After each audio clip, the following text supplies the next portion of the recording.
When the very first program version start to breathe, that moment I realize I have something really good. A game is a beautiful thing. I hadn't met a person who touched that game and didn't get hooked on it. The pieces look so simple, but then the game actually is so deep. But it can be dangerous. It was a very heroic experience. I must assume that this was a deliberate attempt to frighten me. Мне стало страшно. Но это как, знаете, попытаться танк руками остановить. Я понял, что включили уже, бездушную машину. This is the story of 4 characters, 2 systems, and the one game that brought them together and set them apart.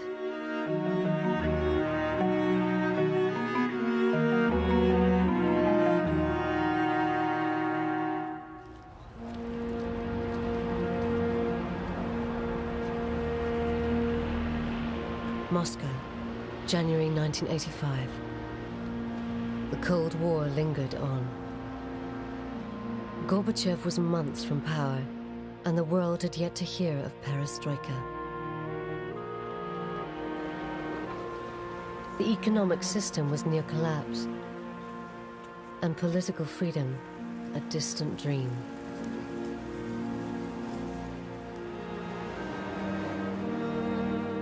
Yet in this repressive landscape stood a scientific institute where the brightest and best minds gathered, a place of intellectual freedom and creativity.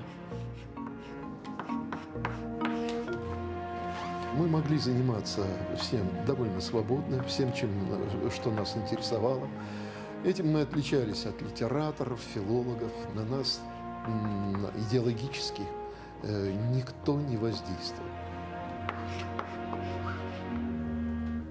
Here at Moscow's computer center, scientists pushed their machines to the very edge of their capabilities.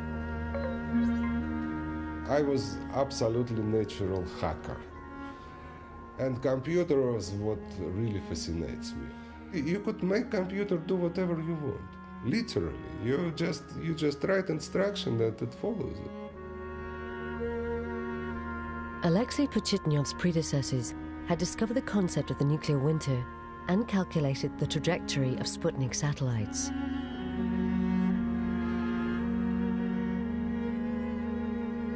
But Alexei's impact on history came in a very different form.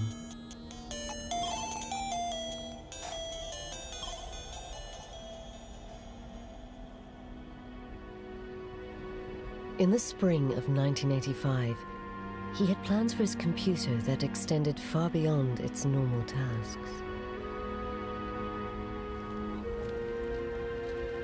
I always like all kinds of games and puzzles.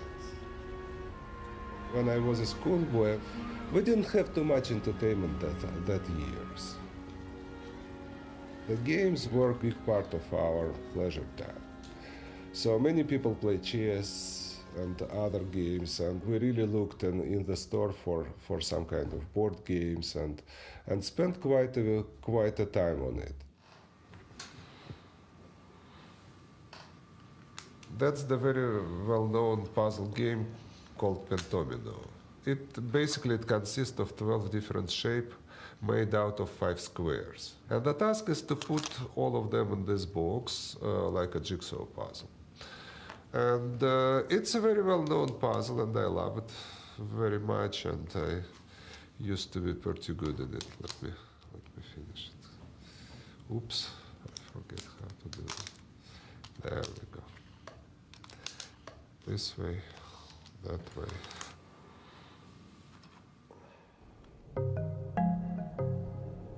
Alexei started to apply this favorite puzzle onto the computer. Something began to evolve at his terminal, but it was a painstaking process. Несколько месяцев это была вот какая-то непонятная работа, которую фактически было не видно. Вот. На экране что-то меняется, Леша сопит, Леша ходит, там, курит огромное количество папирос.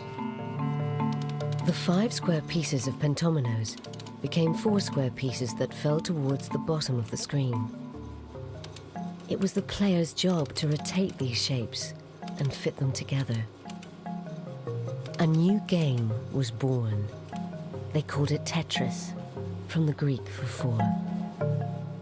When the very first program version start to breathe, what I call, when the first pieces appear on the screen and become controllable, and that was very fascinating. И вдруг, значит, вот он позвал нас с Мишей, говорит, вот, ребят, смотрите, получается вроде бы как вот так. Вот. Да, на экране появился этот знаменитый стакан, вот, в который падали, в общем, какие-то фигурки. Я, честно говоря, сразу даже и не понял. Вот. А Миша тут же стал, значит, давать совет. Было непросто стабилизировать скорость работы Тетриса на том компьютере, на котором он впервые был написан. Значит, здесь была моя помощь в поиске некоторого источника стабильной скорости. Even without sound and only the most basic graphics, this first version seemed to exert an unusual power. I did play a lot with this kind of strange prototype, and I can't stop it myself. Michael Kulagin and other people in my room asking, what are you doing here all the time? And then I let people play, and I realized that it's not myself who is cuckoo and get something wrong in the brain, because everybody who touched this game can't stop playing either. Народ стал собираться, начал играть в Тетрис. То есть было время, когда в Тетрис начал играть практически весь вычислительный центр.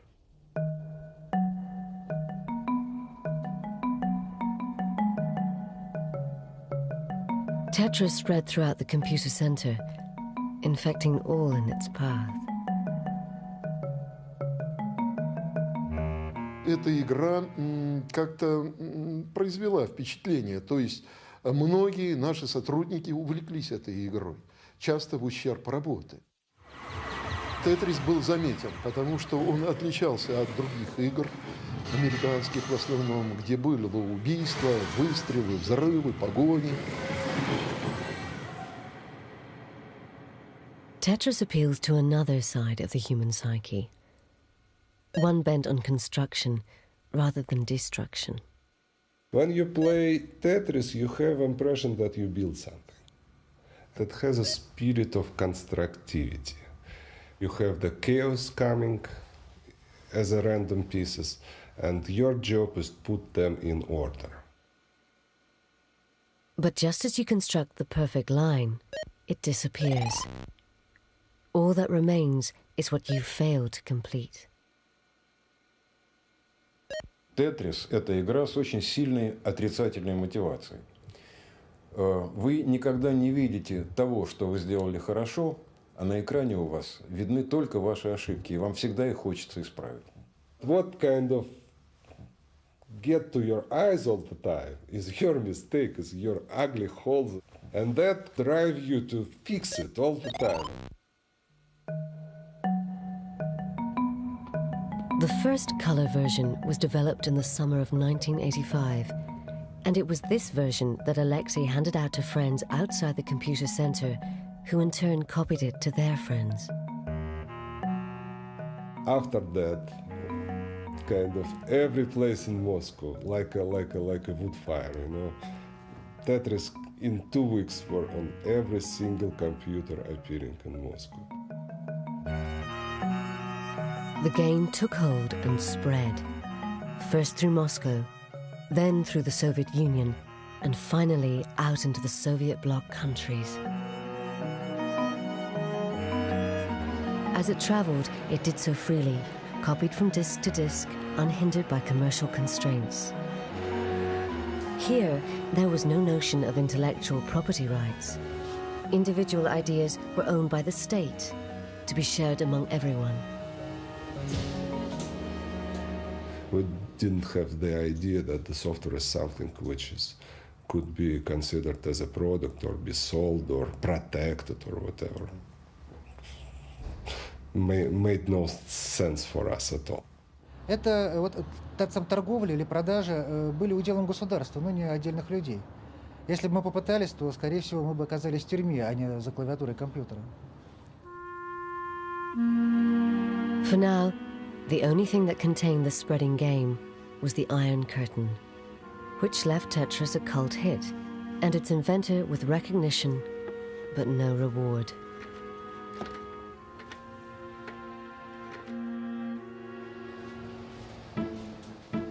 But Tetris was born into a changing world that had opened up a chink in the Iron Curtain. In the mid-80s, Hungary was successfully exporting puzzle games and computer technology to the West. Robert Stein made his money buying software from Hungary and selling it on in Britain.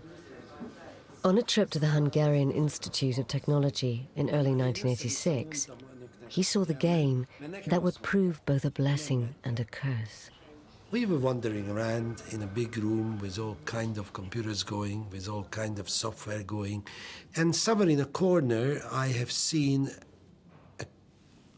a game which consisted of bricks coming down or some kind of shapes and was tucked away somewhere in the corner, and I was asking, what is this? Others said, ignore it. So we wandered around, and I kept coming back to that. After some reluctance, the Hungarians revealed that this wasn't actually their game and supplied Stein with the name of the Moscow Computer Center. He wasted no time in making contact, but found them rather indifferent to his requests to license the game. Nobody give a shit about the stuff there, you know, small little game. Everything, computer center were pretty busy with the serious kind of physical differential equation of the entire outspace or nuclear war, you know. Games was something absolutely alien for their nature.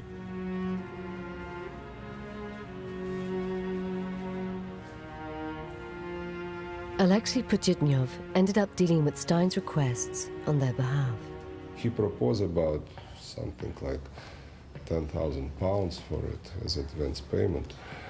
I replied him that we are interested in his proposal and ready to continue, kind of talk about this, and he interpreted this facts as an agreement on everything. Casual agreements like this were normal among the gaming fraternity. But this was Russia, and this informal arrangement would soon bring Stein head-to-head with the might of the Soviet state. He set about peddling his newfound acquisition around British game producers. One of his favorites was Mirrorsoft, the software arm of the Maxwell Corporation. In 1986, this was a giant entertainment empire, owning newspapers, magazines, and even top-of-the-league football clubs. If they bought Tetris, Stein would have a real heavyweight player behind the game. I looked at it for a couple of minutes and passed it down to the technical department downstairs. And then a couple of weeks later, I wandered down at lunchtime. They were all in the office playing this game.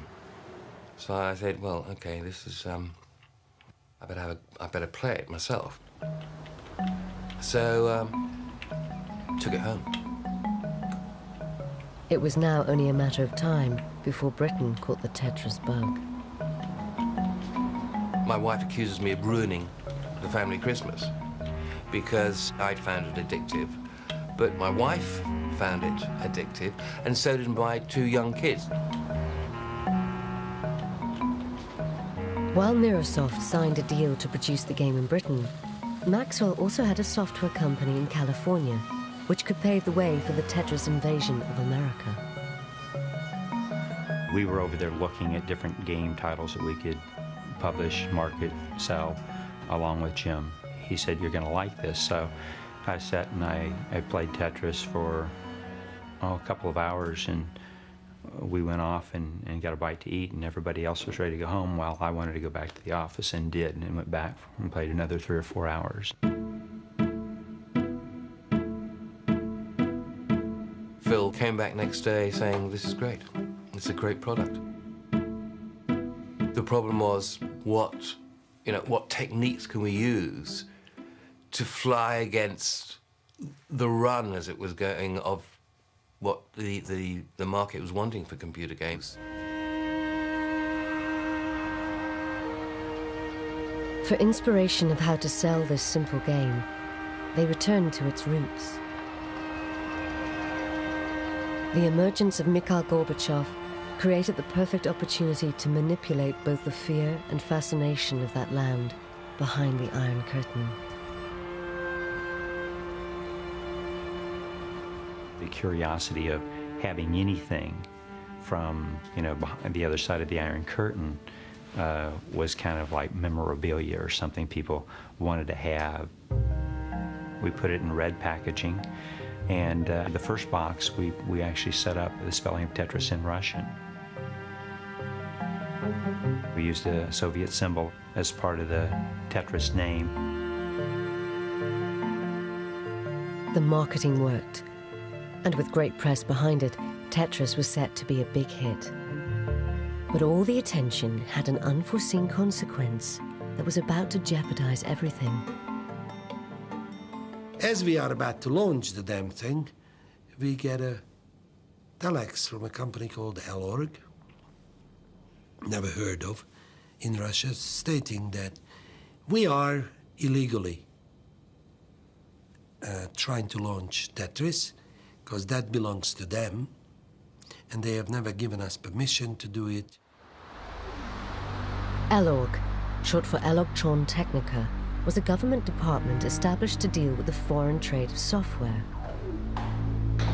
Gorbachev was keen to create an export market to the West, but strictly under the control of the state.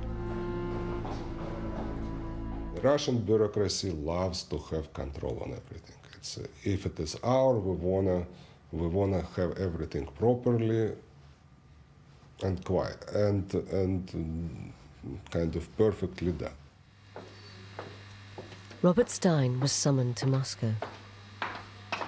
There was always a long corridor, and first of all, they keep you waiting in the reception.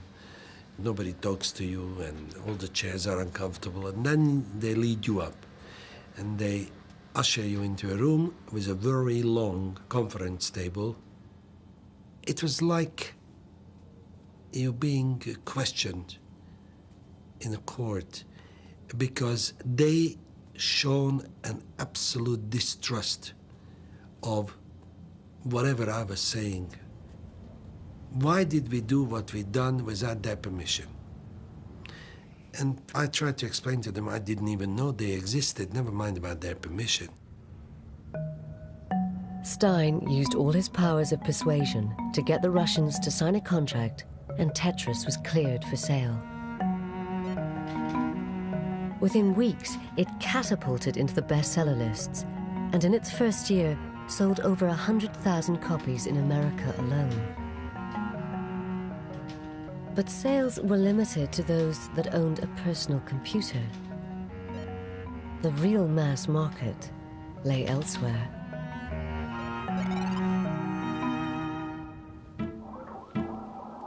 Home video games played through console machines that plugged directly into the TV and were operated with a remote controller. In 1988, this was a multi-billion-dollar industry. Maxwell's company Mirrorsoft saw an opportunity and approached publisher Atari about creating a home video version of Tetris. They held the rights to the game, as far as I knew at that moment. And they approached me to publish it for game consoles. So I sort of took it to committee at Atari Games, and everybody was crazy about it. The PC version of Tetris was ideally suited to adapting for a video game. Atari struck a deal and set about enhancing its visual appeal. I felt that puzzle pieces should be 3D. So we, our engineers turned them into 3D sort of shaded things. I thought it looked much more polished and much less sort of PC game-ish. There are a lot of little things that, just the way they're laid out on the screen made the game more exciting. From a commercial point of view, it was also exciting because the profit potential was enormous.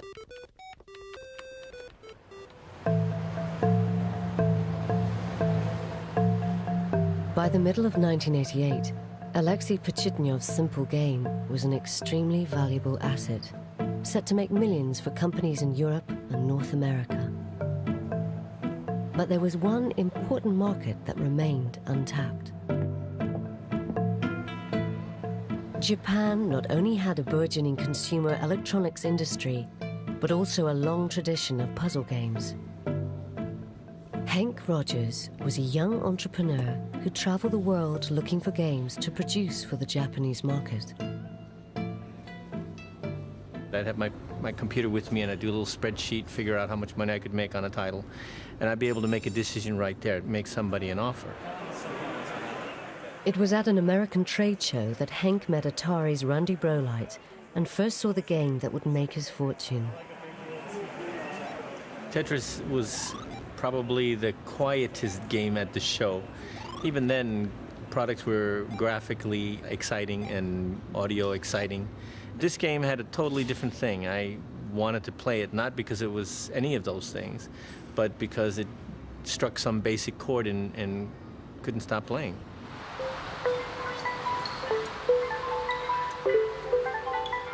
Henk secured both PC and video game rights for Japan and returned home to create his own versions of Tetris. Tetris was evolving and expanding into 3 major world markets, and everyone was cashing in. Everyone, that is, apart from the Russians. We'd send our money to Microsoft. Was Stein getting paid? Was he paying who he was supposed to pay? But somewhere along the chain, somebody wasn't paying. Elorg drafted in a new broom from Communist Party headquarters to sort things out. Nikolai Belikov's first job was to examine the original agreement with Robert Stein's company Andromeda Software. Вот когда я его прочитал, мне стало просто плохо. Потому что в этом соглашении было указано, что первый платеж должен был быть произведен в течение 3 месяцев. Договор был подписан 10 мая 1988 года. Уже был октябрь. После этого я стал думать, что делать с этим договором, как заставить Andromeda Software платить деньги.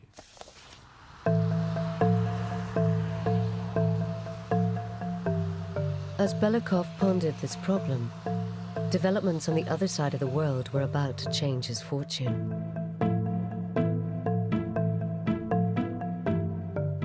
Industry giant Nintendo were about to launch a handheld game playing device and wanted to sell Tetris as part of the package.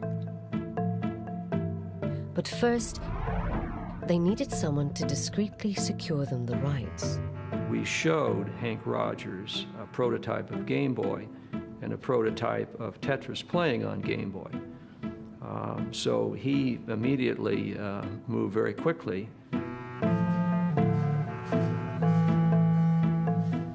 Henk went straight to the top of the chain, to the one man who had been dealing directly with the Russians. I contacted Robert Stein, and I said, Robert, you need to represent me to get the rights to Tetris for Game Boy from Russia. And he agreed, and I sent him, I think, $25,000. I'm not surprised. I mean, anybody working with Bactia must... Little did he know that Stein had been discussing the same rights with Microsoft. He was trying to muscle in on something which was spoken for, the Tetris.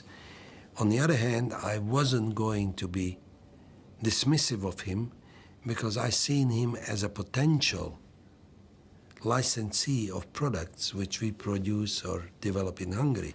We were exchanging faxes on a weekly basis for, I don't know, 3 months. And then I started getting nervous because it just seemed to be taking so long.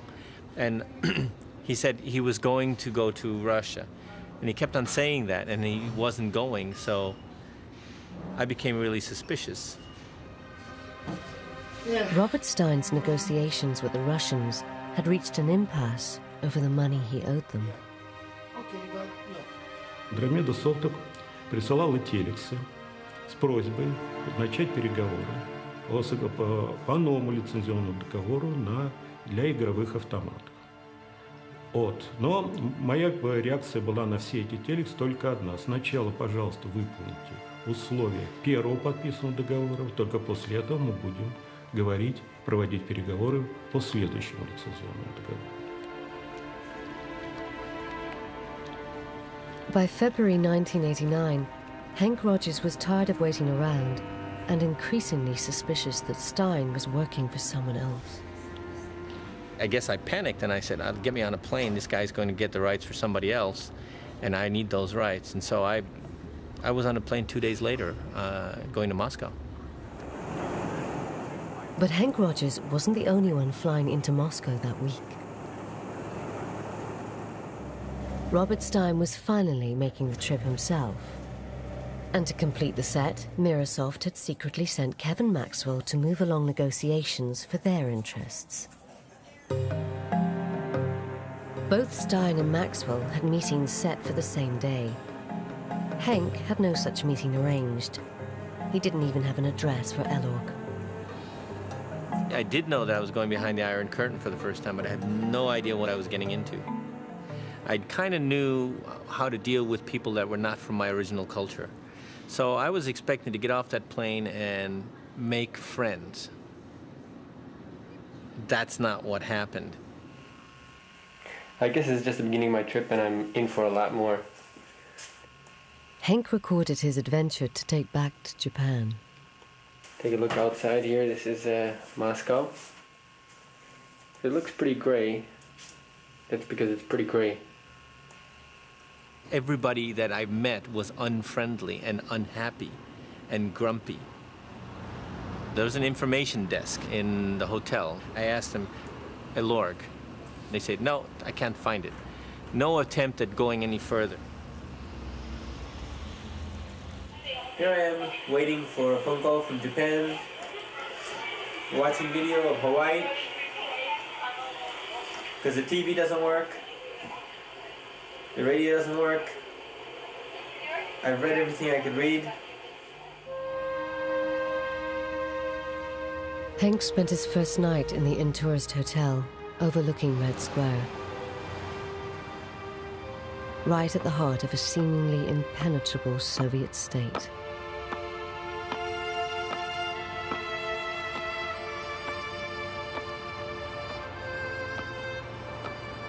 I got smart the next day and I hired an interpreter, which I'd never considered doing before, but I hired an interpreter. I figured they have to be able to help me. I have a very lovely interpreter.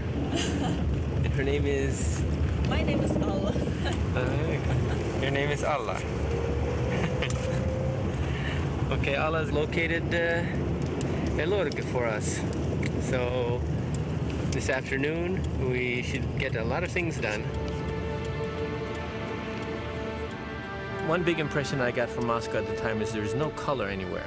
There's no advertisements. Nobody's trying to sell you anything. So the whole place is kind of bland. It's like all the color has been sucked out of a city.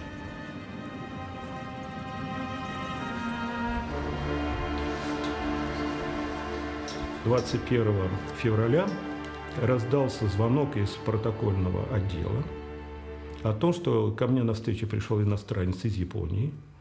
Значит, его зовут Хэнк Роджерс.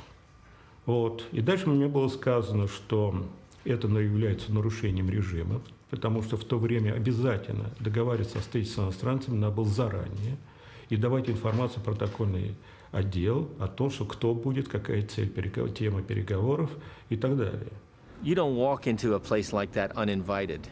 You have to have an invitation, and then your invitation has to be cleared with the KGB. Make sure that you are somebody above board. They do your background check before you ever have a meeting. I just walked in.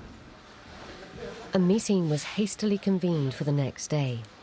the same day Belikov was due to meet Maxwell and Stein. The following day would prove crucial for the future of Tetris. All would hinge on the communists' ability to play the capitalists at their own game. Already they understood the capitalist mantra of divide and rule. Все захотели встретиться сразу в один день. Я не понимал до конца, конечно, что за кем стоит, но я понимал, что нельзя допустить, чтобы каждый из трех сторон встретилась друг с другом. The first to arrive at Belikov's office was Henk Rogers, proudly clutching the video game he was producing in Japan. Как только мы сели за стол с господином Роджерсом, он без какого-то промедления достал такую коробочку. Честно говоря, я не понял, что это. И говорит: господин Беликов, я продаю ваш товар очень успешно. And I said, see, we're publishing Tetris in Japan. We're the biggest publisher of Tetris in the world right now. Я сказал, Илорг никому не давал права использования Тетриса для видео Home System. I said, no, you did. And I turned the package around and see, the rights go from Elorg to Mirrorsoft to Tengen and to my company, Bulletproof Software. So that's how I got the rights. We never gave these rights to anybody. I thought, oh my gosh, something's wrong. Я сказал, единственные права были переданы фирме Андромеда и только для использования Тетриса на персональных компьютерах. И вы незаконно продаете то, что вам не принадлежит. Far from picking up the additional rights he had hoped for, Henk was faced with the prospect that his existing rights were worthless. They were asking me really probing questions. Mr. Rogers, why did you think you got these rights? You know, these are the kind of thing that you would listen to in a court or something like that. It wasn't like a friendly conversation. Он, конечно, был в шоке. В конце концов он сказал: да, я не знал. Вы мне извините, я хочу работать с вами. У меня очень хорошие связи с крупнейшей компанией мира Nintendo. Это было 70% мирового рынка в то время.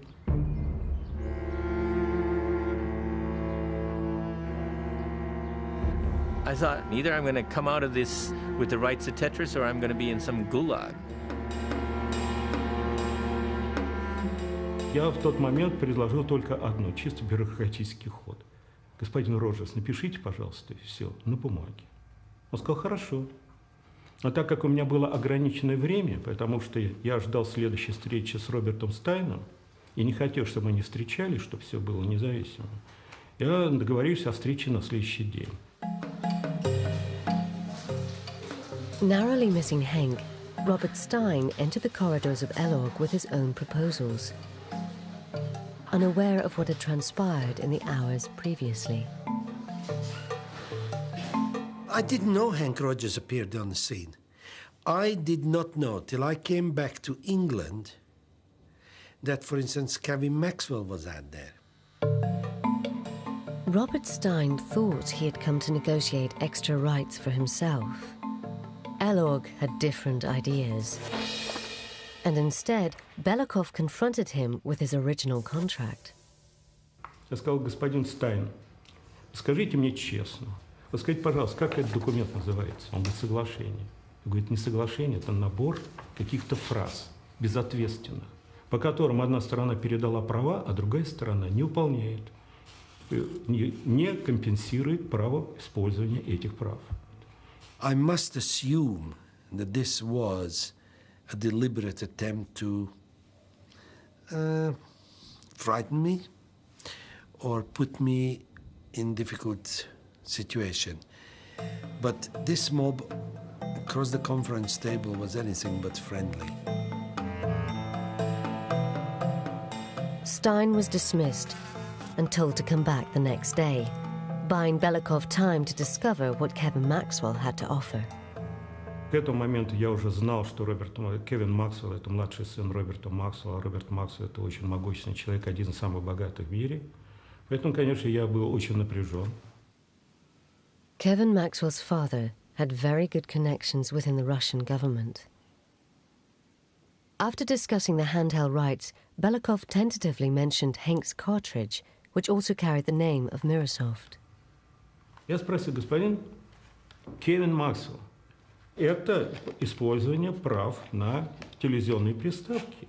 Где Microsoft взял эти права?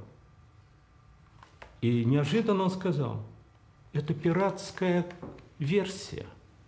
Мы не имеем прав. This was an innocent mistake from Maxwell, who was unaware that Microsoft had sold video game console rights to Atari. But it was a costly one for his company. Я спросил, господин Максвелл, а вы заинтересованы получить права для телевизионных приставок? Он сказал, да, конечно. Я говорю, а когда вы можете дать предложение? Он сказал, мне нужно вернуться в Великобританию. Очень быстро я вам пришлю наше предложение.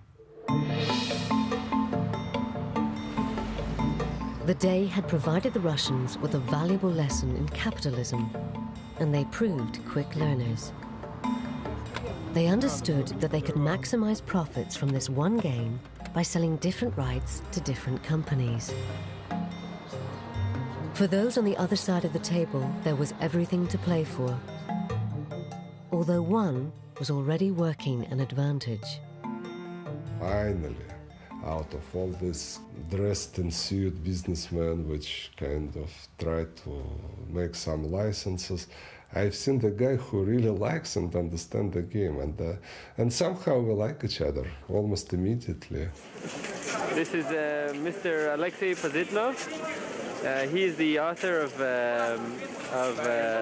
Tetris. Play Tetris. Play Tetris. My friends. Okay. I made friends with Alexei immediately. He was the friend that I was looking for in Russia. You know, we got together that night and we started talking about game design. We immediately jumped into, okay, what are we going to do for Tetris 2? And, you know, we had stuff to talk about. The next morning, Elorg's Nikolai Belikov hatched a plan that would leave no ambiguity as to the rights the Russians had already negotiated away. This hinged on a definition of computer, which he needed to ensure couldn't include products like video game consoles. So, he added a clause to Stein's original contract. Для того, чтобы понимать, что он может что-то начать думать, зачем это нужно, я искусственно увеличил штрафные санкции за каждый день. Я знал, что это нереальные цифры. Но мне было нужно, чтобы он сконцентрировал свое внимание на этих цифрах, которые был готов, естественно, уменьшить. Belikov was a son of a bitch. The clause resulted in the exclusion of some of the products where Tetris was on, and I didn't notice it, which I will never forgive myself, so there we go. But they made it so matter of fact. Yeah, we would like you for the sake of bureaucracy. And I agreed, because I was so focused in getting what I wanted, and I forgot about watching what they wanted. Belikov dispatched Stein, bereft of rights he thought he already had, and with 2 weeks to pay them what he owed. He now faced the arrival of Henk Rogers and a decision about who to grant the handheld rights.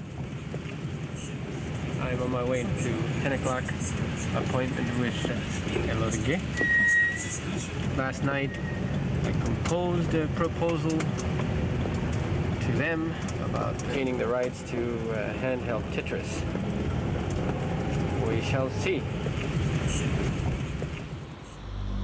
Under the old system, the decision would have been a straightforward political one. But capitalism is about taking risks.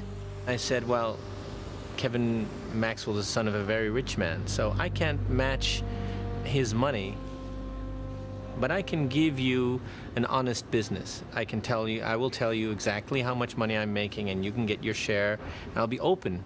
Hank shows himself very, very honest in many respects, and very reliable as he kept his words all the time. Позиция Алексея Пажетного была за Хэнк, потому что сам Кевин Максвелл был очень, как человек очень сложный, он смотрел на всех свысока. И, конечно, Алексея Пажетова это отталкивало. Hank's direct approach paid off. Alog told him the handheld rights were his. We signed, and the big boss, Dr. Trifonov, came out and shook my hand with this iron fist, iron grip, whatever, and we signed, and it was all done. And they said, there's, Mr. Rogers, something else we'd like you to talk to you about. We would like you also to make us an offer on the console rights. Hank Rogers left Russia with the handheld rights to Tetris and the prospect of holding on to his precious console rights. But there would be a battle ahead. Atari Games were already busy manufacturing their own Tetris game under an agreement with Microsoft. We built 500,000 units for our day one launch. We put a major investment in terms of our best human resources, the engineers assigned to the game at Atari were, without peer. They're our best guys. Such was their confidence in Tetris, they also invested heavily in marketing. We had a huge party for the media and rolled it out with all kinds of fanfare and so forth. We also we took a full page of USA Today to announce the program. But Atari were in for a surprise. In Seattle, Hank Rogers was visiting his contacts at Nintendo to offer them exclusive console rights. Their Nintendo Entertainment System was the biggest-selling video game console in the world. As soon as we found out that the home video game rights were available, and at the same time that Hank had cut a deal for the handheld rights, we were absolutely delighted. For Howard Lincoln and Minoru Arakawa, this provided the ideal opportunity to get back at arch-rivals Atari.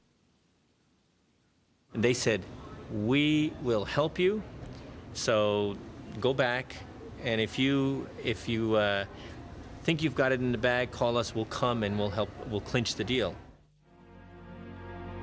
Atari were not the only complication. In Britain, Robert Maxwell found out that his son had lost out on the handheld rights. He was furious and began contacting senior ministers within the Kremlin. Он обвинил меня в том, что я своими неправильными действиями взорвал торгово-экономические отношения между СССР и Великобританией. The Kremlin began to exert pressure on Belikov, and his position was under threat. Hank sensed it was imperative he get his deal signed with Elog as soon as possible. I went back to Moscow, and I asked the Russians, would it clinch the deal if I brought Mr. Arakawa and Mr. Lincoln? He said, absolutely. Nintendo needed to move quickly and quietly. They had to avoid alerting either Maxwell or Atari, who were about to have the video game console rights snatched from under their noses. We told all of our employees that we were going to Japan, and I think only one employee at Nintendo of America was aware of where we were actually going. In Moscow, they signed a deal worth $500,000 in guaranteed royalties and 50 cents on every cartridge. Over 30 times what Stein had first offered the Russians, but a fraction of what the game was worth to Nintendo.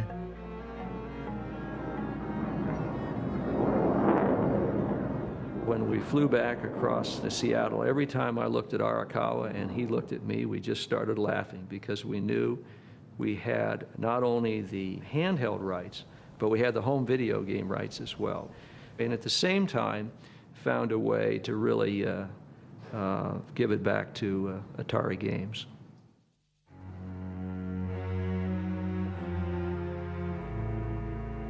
Back in Moscow, the pressure was piling onto Belikov.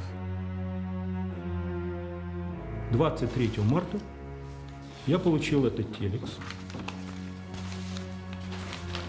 Длинный такой. У нас факса в то время еще не было. Этот телекс был послан Кевину Максвеллу, в котором он сообщил, что вопрос, что я совершил ряд ошибок, что вопрос поднят будет во время предстоящего визита в Лондон президента Горбачева. Здесь шли угроза от угрозы. То есть это уже был не бизнес. It was two very, very powerful sides or organization fight for my small game. We got in a very sharp and hot place. Потом был звонок от человека, который занимался подготовкой визита Горбачева, который настоятельно предложил мне немедленно лететь в Лондон, стать на колени перед Робертом Максвеллом и умолять его ни слова не говорить Горбачеву, потому что иначе, если он скажет хоть одно слово, меня просто больше не будет. Это были дословные слова.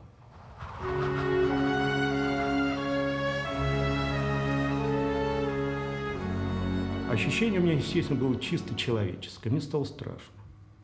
Потому что я понял, что это как, знаете, попытаться танк руками остановить. Вот он движется, попробуйте его руками остановить. Я понял, что включили уже, бездушную машину, государственную, которая совершенно не интересует никакие доводы. Оказалось, что это But Belikov had history on his side. Gorbachev's reforms meant that the state machine was losing its grip on power. Командно-административная система тех, кто ей поклоняется, не сдает позиции без боя. Я, конечно, понимаю, что здесь повезло мне, что это был 89-й год. Если бы это было бы, как я понял, 88-й год, история была бы другая. Я уверен в этом.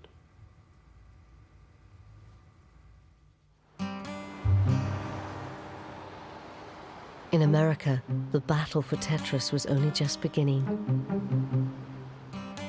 A jubilant Nintendo plunged the knife in.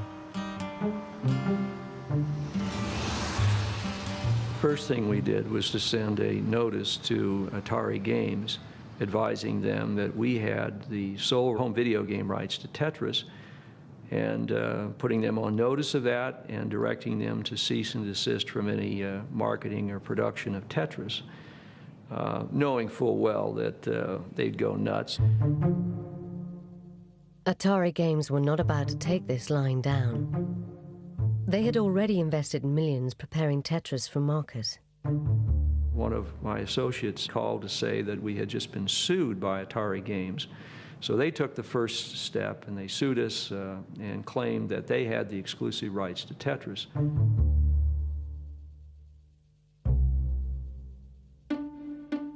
All of our experts, our legal counsel, were all saying full speed ahead, damn the torpedoes.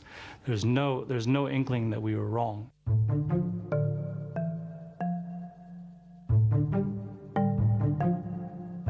The trial between Nintendo and Atari was set to commence in November 1989. Nintendo had prepared Elog's Nikolai Belikov as their key witness. Перед моим отъездом меня пригласили в Государственный комитет по вычислительной технике и информатике. И сказали, если вы проиграете суд, то будет создана специальная комиссия, который рассмотрит вопрос один. Сколько миллионов американских долларов потеряло советское государство от ваших непродуманных действий? Belikov joined Hank Rogers in San Francisco, where they waited to testify. Both had a lot resting on the outcome. In the end, they were spared the witness stand. The judge made a summary judgment which granted all video game rights to Nintendo. It made both Mr. Arakawa and I feel wonderful. Just great. There was jubilation, of course. Well, on my part, I got to keep the rights, so I had a lot riding on it. At that point in time, Atari Games had several 100,000 Tetris cartridges for play on the NES that were now worthless. We were in absolute shock. We had cartridges ready to ship and firm orders, and we were suddenly enjoined from shipping them. We were absolutely shocked and dismayed.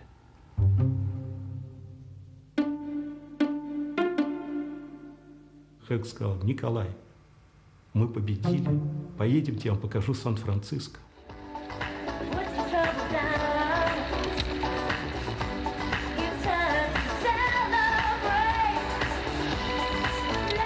Я помню, включил на полную мощность приемник, мы нарушали все. Он носился на этой машине по Сан-Франциско, там горы. Такие. Я был, честно говоря, в шоке. Мне было все замедлено. Вот эта радость, она в меня пришла намного позже. Стал страх, испуг уходить. Я могу возвращаться обратно. Потому что я вернулся в любом случае, но я могу возвращаться.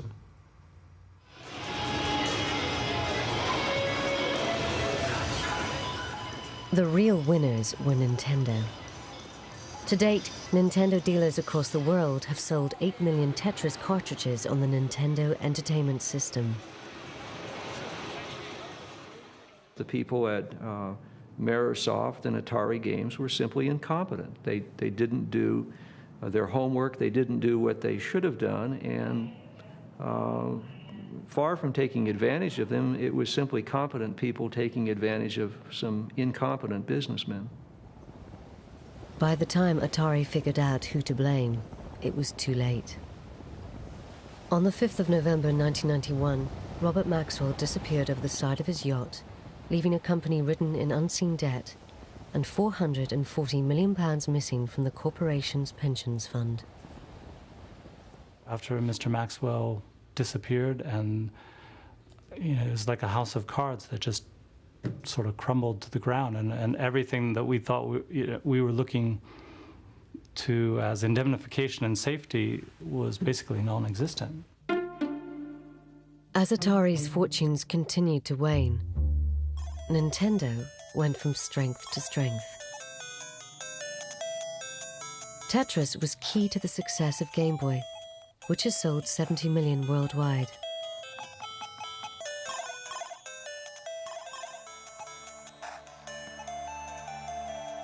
But despite all that happened to his game, as the 80s drew to a close, Alexei Pajitnov had yet to receive anything from Tetris. He was still working at the computer center. К сожалению, владельцем программы, в то время это был Советский Союз, еще раз подчеркиваю, в общем, был вычислительный центр, поэтому особых доходов с этой работы Леша и не рассчитывал получить.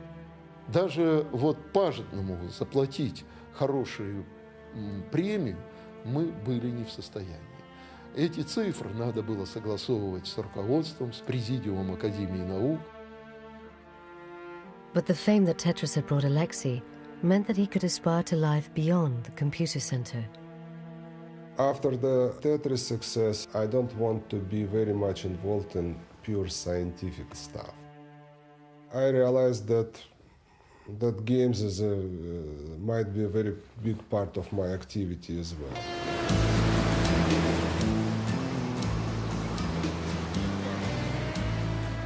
In 1991, with help from his friend Hank Rogers, Alexei was offered the opportunity to move with his family to the United States. Here lay the promise of taking control of his own destiny and that of the games he developed. His wife had been to the States before. When she came back, they asked her, and she tried to explain, and she could do nothing except cry. She just couldn't find the words to describe the difference, what they were missing in this whole culture. Alexei settled in Seattle, where he established a company to develop games and technology. But his American dream was not all he had hoped for. Basically, I need to make money to support my family. I wasn't that rich to just sit there and do nothing. So I could say that first couple years were very challenging in the United States. In 1996, Alexei gave up working for himself and joined that great American institution, Microsoft, where he now has a staff job. They hired me just to make games. I feel myself a really strong and experienced game designer at this point. I don't have any kind of internal contradictions or tendencies, so I understand that I'm staying in my place and doing my job and fulfill my mission in life. When the original set of rights expired in 1996, Alexei began to receive some royalties from Tetris, if only a fraction of what he could have made if born into a different system. You always could make a little bit more than you made. But you know, I never seriously think about this stuff. I live as I live.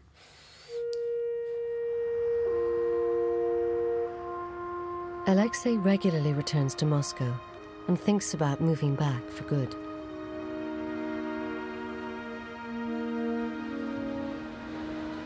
But the city that gave birth to his game is no longer the place it was. Global capitalism has come to town. The same forces that enabled Tetris to conquer the free world have left the institute where it was nurtured far behind. Институт наш стареет. Средний возраст у нас сотрудников 50 лет. И я боюсь, что институт лет через 10, если так будет продолжаться, вообще погибнет. Вымрет по старости. Без хорошей молодой поддержки. The average monthly wage of $200, deemed so respectable in Soviet times, can't compete with the lure of private institutions and foreign firms. Вы знаете, в России самая распространенная стратегия – это стратегия на авось. Она часто нас выручала. Во время войн поначалу мы проигрывали, поначалу у нас было безнадега. Любая другая страна, наверное, была бы разрушена и погибла. А Россия как-то выкручивалась и как-то находила варианты для выживания. Я надеюсь, что здесь что-то будет такое же.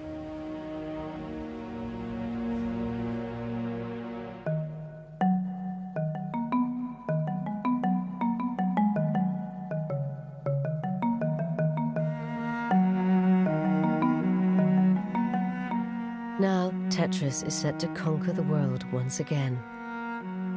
This time, on the mobile phone.